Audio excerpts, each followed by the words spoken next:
Eloquent மாடல்னா என்ன, டிங்கர்னா என்னன்றதை இந்த வீடியோவில் கற்றுக்க போகிறீங்க. Eloquent மாடல் கிளாஸுங்கிறது லாராவெல்லோட ஆக்டிவ் ரெக்கார்ட் இம்ப்ளிமெண்டேஷன் மெத்தடுக்காக பயன்படுத்துறது. இந்த ஆக்டிவ் ரெக்கார்ட் இம்ப்ளிமெண்டேஷன் சொல்கிறது ஒரு PHP கிளாஸ். அந்த கிளாஸை பயன்படுத்தி உருவாக்குற ஆப்ஜெக்ட்ஸுக்கு நிரந்தர மெமரி தேவைப்படும். அதனால தான் அதோட மெமரி எல்லாம் ஒரு டேட்டாபேஸ் டேபிளுக்குள்ளே ஒரு டேட்டாவாக சேவ் செய்யப்படுது. இந்த மாதிரியான ஆப்ஜெக்ட்ஸால் ஒரு டேட்டாபேஸ் டேபிளுக்குள்ளே டேட்டாவை உருவாக்கவும் முடியும், உருவாக்கின டேட்டாவை பயன்படுத்திக்கவும் முடியும். அதை தான் இந்த லாராவெல் எலக்வென்ட் மாடல் கிளாஸ் பண்ணுது. இன்னும் தெளிவாக சொல்லணுன்னா, இந்த கிளாஸை பயன்படுத்தி டேட்டாபேஸ்குள்ளே இருக்கிற ஒரு டேபிளில் ஒரு டேட்டாவை உருவாக்க முடியும், எடுக்க முடியும், அப்டேட் செய்ய முடியும் மற்றும் டெலீட் செய்ய முடியும். இதுக்கு முன்னாடி லாராவெல்லோட ஆர்டிசன் கமாண்டான மேக்குன்றதை பயன்படுத்தி ஃபைல்ஸை ஜென்ரேட் பண்ணியிருப்போம். அதை நீங்கள் ஒரு கண்ட்ரோலரோ அல்லது மைக்ரேஷனோ உருவாக்கும் போது நிச்சயமாக பார்த்துருக்கலாம். இப்போது அதே மாதிரி ஒரு விஷயத்தை வச்சு தான் நம்ம ஒரு மாடல் கிளாஸையும் உருவாக்க போகிறோம். ஞாபகம் வச்சுக்கோங்க, நீங்கள் உங்களுடைய டேட்டாபேஸ்க்குள்ளே டாஸ்க்ஸ்ன்னு ஒரு டேபிளை உருவாக்கியிருந்தீங்கன்னா அதுக்கு நீங்கள் உருவாக்குற மாடல் கிளாஸோட பெயர் டாஸ்க்குன்னு தான் இருக்கும். அதே மாதிரி சாங்ஸ்ன்னு ஒரு டேபிளை வச்சுருந்தீங்கன்னா சாங்குன்னு தான் மாடல் கிளாஸோட நேம் இருக்கணும். எப்பயுமே நம்மளுடைய மாடல் கிளாஸோட பெயர் கேபிட்டல் லெட்டரில் தொடங்கணும். இப்போ நம்மளுடைய முதல் மாடல் கிளாஸை உருவாக்க வேண்டிய நேரம். எப்பவும் போலவே உங்களுடைய டெர்மினலில் நீங்கள் ஓப்பன் பண்ணிக்கணும். மாடலை உருவாக்குறதுக்கான command PHP space artisan space make model, உங்களுடைய மாடல் நேம். அதாவது இப்போ நம்ம மாடல் நேமாக வச்சுருக்கிறது டாஸ்க், அதனால் டாஸ்க்குன்னு கொடுக்குறோம். இந்த கமாண்டை எக்ஸிக்யூட் பண்ண உடனே உங்களுக்கு மாடல் கிரியேட்டட் சக்ஸஸ்ஃபுல்லின்ற ஒரு டெக்ஸ்ட் வந்திருக்கும். இப்போது நீங்கள் இந்த ப்ராஜெக்டில் ஆப் ஃபோல்டருக்குள்ளே மாடல்ஸுன்ற ஒரு ஃபோல்டருக்குள்ளே டாஸ்க்குன்ற ஒரு PHP ஃபைல் உருவாக்கியிருக்கிறத பார்த்துருக்கலாம். இந்த PHP ஃபைலை ஓப்பன் பண்ணி பாருங்கள். இது ஒரு சாதாரண PHP கிளாஸ் ஃபைலாக தான் உங்களுக்கு தெரியும். எடுத்த பார்வையிலேயே உங்களால் இதுக்குள்ளே இருக்கிற அம்சங்களை உணர முடியாது. ஆனால் உண்மையிலேயே இது ஒரு சிறந்த கிளாஸ்ன்னு சொல்லலாம். ஏன்னா இந்த டாஸ்க் கிளாஸ்ன்றது மாடலுங்கிற ஒரு கிளாஸை எக்ஸ்டெண்ட் பண்ணியிருக்கு. இந்த மாடல் கிளாஸ் டேட்டாபேஸ் சம்மந்தப்பட்ட ஃபங்க்ஷனாலிட்டி ஏகப்பட்டதை இந்த மாடல் கிளாஸ் உள்ளே வச்சுருக்கு. அது மட்டும் இல்லாமல் இந்த மாடல் கிளாஸ்க்குள்ளே ஆக்டிவ் ரெக்கார்ட் இம்ப்ளிமெண்டேஷனுக்கான ஏகப்பட்ட மெத்தட்ஸும் உள்ளே வச்சுருக்கு. கிட்டத்தட்ட இது ஒரு பயங்கரமான ஒரு கிளாஸ்ன்னு கூட சொல்லலாம் இந்த மாடல் கிளாஸ். அதில் முக்கியமான மெத்தட்ஸாக சேவ், ஃபைண்ட், அப்டேட், இன்னும் ஏகப்பட்டது இருக்குது. இப்போதைக்கு நம்ம பண்ண போகிறது நம்மளுடைய டேட்டாபேஸ்க்குள்ளே டாஸ்க்ஸ்ன்னு ஒரு டேபிளை உருவாக்கி அதுக்குள்ளே சில விஷயங்களை பண்ண போகிறோம்.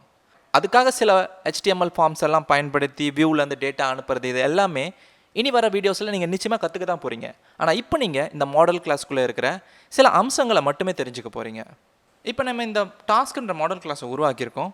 இதுக்கேற்ற மாதிரி நம்ம ஒரு டேட்டாபேஸ் டேபிளையும் உருவாக்கணும். நம்ம டேட்டாபேஸ்க்குள்ளே போயிட்டு டேபிளை உருவாக்க போகிறோம். ஆனால் ஞாபகம் இருக்கா, மாடலோட நேம் டாஸ்க்குன்னு இருக்குது. அப்போ நம்மளுடைய டேபிள் நேம் என்னவாக இருக்கணும்? டாஸ்க்ஸ். இதில் நான் ஒரு சில காலம்ஸை உருவாக்க போகிறேன். டைட்டில் அப்படின்ற ஒரு வேர்கேர் காலம், பாடி அப்படின்ற ஒரு டெக்ஸ்ட் காலம், ரிமைண்டர் அப்படின்ற ஒரு வேர்கேர் காலம். இதோட கூட 2 காலமும் நான் சேர்த்துக்க போகிறேன். அது created at மற்றும் created at மற்றும் updated at அப்படிங்கிற 2 டைம் ஸ்டாம்ப் காலம். கடைசியாக ப்ரைமரி காலம் ஒன்று ஐடி, அது ஆட்டோ இன்க்ரிமெண்ட்டாக இருக்கணும். இந்த 2 காலமோட வேல்யூவையும் நம்ம நல் ஆக்கிடுவோம். அதாவது இந்த created at மற்றும் updated at. இப்போ சேவ் கொடுத்தா நம்மளுடைய டேபிளானது உருவாக்கப்பட்டுருச்சு. Title, body, reminder, created at, updated at மற்றும் ஐடின்ற ஒரு பிரைமரி கீ, இதான் நம்மளுடைய டேபிள் நேம். இப்போ இந்த டேபிள் இந்த மாடலோட இணைஞ்சிருக்கும். அது இணைஞ்சிருக்கா இல்லையான்றதை நம்ம தெரிஞ்சுக்கிறதுக்கு நம்ம ஒரு சின்ன ஒரு ஆப்ரேஷன் பண்ண போகிறோம், ஒரு டிங்கர் ஆப்ரேஷன். அது என்ன டிங்கர் ஆப்ரேஷன்? லாராவெல்குள்ளே இருக்கிற இன்னொரு ஒரு சிறப்பு அம்சம் தான் இந்த டிங்கர். நீங்கள் உங்களுடைய டெர்மினலில் ஓப்பன் பண்ணிக்கிட்டு PHP space artisan space tinker அப்படின்னு கொடுங்க. உங்களுக்கு ஒரு ஷெல் ஓப்பன் ஆகுதா? இப்போ இதில் லாராவெல்கான எல்லா கோடையும் நீங்கள் உள்ளே கொடுத்து டெஸ்ட் பண்ணி பார்க்கலாம். இதை ஏன் இப்போ நம்ம பண்ணுறோன்னா, இதுக்கடுத்து நம்ம ஃபார்ம் எல்லாம் உருவாக்கி இன்சர்ட்டுக்கு ஒன்று, லிஸ்ட்டுக்கு ஒன்று, எடிட்டுக்கு ஒன்றுன்னு பண்ணலாம். ஆனால் இப்போ இது வந்து ஒரு சின்ன ஒரு மாடலுக்கான டெஸ்ட், மாடல் கிளாஸ்க்கான டெஸ்ட். அதனால தான் இந்த டிங்கருக்குள்ளேயே நம்ம சில கோட் வேலைகளை செஞ்சு பார்க்க போகிறோம். இப்போ நம்ம முதல்ல பண்ண போகிறது, நம்மளுடைய அந்த மாடல் கிளாஸுக்கு ஒரு ஆப்ஜெக்டை உருவாக்க போகிறோம். அதாவது இந்த நம்ம உருவாக்கின இந்த மாடல் கிளாஸ்க்கான ஒரு ஆப்ஜெக்ட். இதுக்கு டாஸ்க்ன்ற ஒரு வேரியபிளுக்குள்ளே நான் இந்த மாடல் கிளாஸோட ஆப்ஜெக்டை வாங்கிறதுக்கு நியூ ஸ்பேஸ் ஆப் /models/task. இப்போ இந்த பேத்து நல்லா ஞாபகம் வச்சுக்கோங்க. இது ஆப்குள்ளே மாடல்ஸ்குள்ளே டாஸ்க்குன்ற ஒரு கிளாஸோட ஆப்ஜெக்ட், அதாவது இந்த டாஸ்க் கிளாஸ். இதோட பேத் பாருங்கள், நேம் ஸ்பேஸ் என்ன கொடுத்துருக்குன்னு, ஆப் மாடல்ஸ் ஃபோல்டரும் அப்படி தான் இருக்கும், ஆப் மற்றும் மாடல்ஸ், அதுக்குள்ளே டாஸ்க். அதனால் இந்த பேத்தை கரெக்டாக கொடுங்க, அப்போ தான் உங்களுக்கு இந்த ஆப்ஜெக்ட் கிடைக்கும், இந்த கிளாஸும் கிடைக்கும். இப்போ என்ட்ரு கொடுத்தா இந்த மாடல்குள்ளேருந்து, அதாவது இந்த மாடல் கிளாஸான டாஸ்க்குள்ளேருந்து ஒரு ஆப்ஜெக்ட் ஆனது உருவாக்கப்பட்டுருச்சு இந்த வேரியபிள்குள்ளே. அதுக்கான ரெஃபரன்ஸ் ஐடி இது நம்மளுக்கு தேவை கிடையாது. இப்போ இந்த டாஸ்க்குன்ற வேரியபிள் வந்து இந்த டேபிளோட இணைக்கப்பட்டிருக்கு. அப்போது நம்மளால் என்னென்னலாம் பண்ண முடியும்? சரி, உதாரணத்துக்கு இப்போ இந்த டாஸ்க் வேரியபிள்குள்ளே டைட்டில்ன்ற ப்ராப்பர்ட்டியை என்னால் அக்சஸ் பண்ண முடியும். இந்த டைட்டில்ன்ற ப்ராப்பர்ட்டி எதனால் அக்சஸ் பண்ண முடியும் புரியுதா? ஏன்னா இந்த டேபிள்குள்ளே டைட்டில்ன்ற ஒரு ப்ராப்பர்ட்டி இருக்குது, புரியுதா? அதனால தான் என்னால் இதை அக்சஸ் பண்ண முடியும். இப்போ இதுக்குள்ளே நான் ஒரு வேல்யூவை கொடுக்குறேன், மை ஃபர்ஸ்ட் டாஸ்க் அப்படின்னு கொடுத்து ஒரு டெக்ஸ்ட்டை கொடுக்குறேன். இப்போ இந்த வேல்யூ இந்த ப்ராப்பர்ட்டிக்குள்ளே செட் ஆகிடுச்சு. இப்போ இதுக்கு அடுத்து இந்த டாஸ்க்குள்ளே இன்னொரு ஒரு ப்ராப்பர்ட்டி இருக்குது, அதுதான் பாடி. ஏன்னா அதுவுமே இந்த டேபிள்குள்ளே இங்கே இருக்குது, அதனால் அதையுமே என்னால் அக்சஸ் பண்ண முடியும். அதுக்குள்ளே ஒரு வேல்யூவை சேவ் பண்ண போகிறேன். I will wake up in the morning அப்படின்ற வேல்யூ. இப்போ அதையும் நான் சேவ் பண்ணிட்டேன், பார்த்தீங்களா, சேவ் ஆகிடுச்சு. இப்போ அடுத்து டாஸ்க் வேரியபிள்குள்ளே இன்னொரு ஒரு ப்ராப்பர்ட்டி இருக்குது, ரிமைண்டர். இந்த ரிமைண்டர் இங்கே இந்த டேபிளோட ஒரு காலம், அதனால் இது ஆக்சஸ் பண்ண முடியுது. இதுக்கான வேல்யூவை நான் இப்போ அசைன் பண்ணுறேன், அசைன் ஆகிடுச்சு. இப்போ இந்த 3 ப்ராப்பர்ட்டிக்கான வேல்யூவையும் நான் அசைன் பண்ணியிருக்கேன். அப்போது இந்த 3 ப்ராப்பர்ட்டிக்கான வேல்யூவை என்னால் ஒரு அரே டேட்டாவை ஃபார்ம் பண்ண முடியுமா?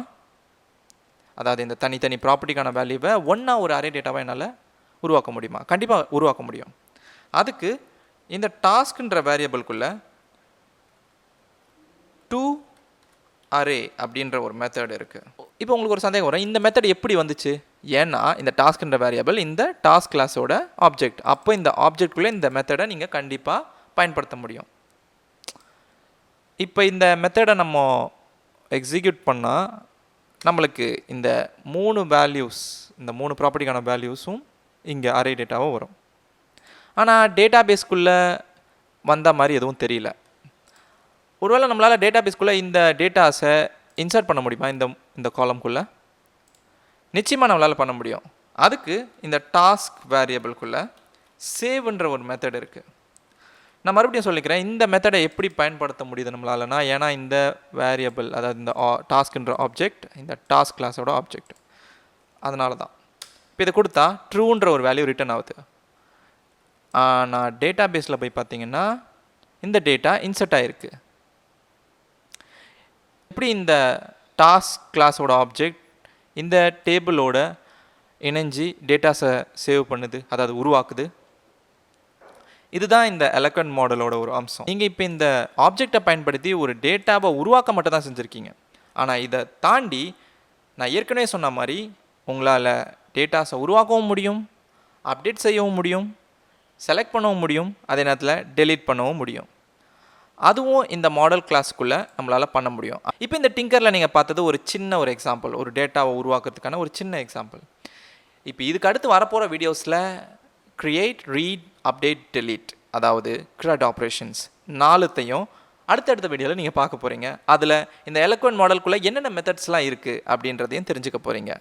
அடுத்த வீடியோவில் எலக்வென்ட் மாடலோடைய ஒரு டேட்டாவை எப்படி நீங்கள் உருவாக்க போகிறீங்க அப்படின்றத தெளிவாக கற்றுக்க போகிறீங்க.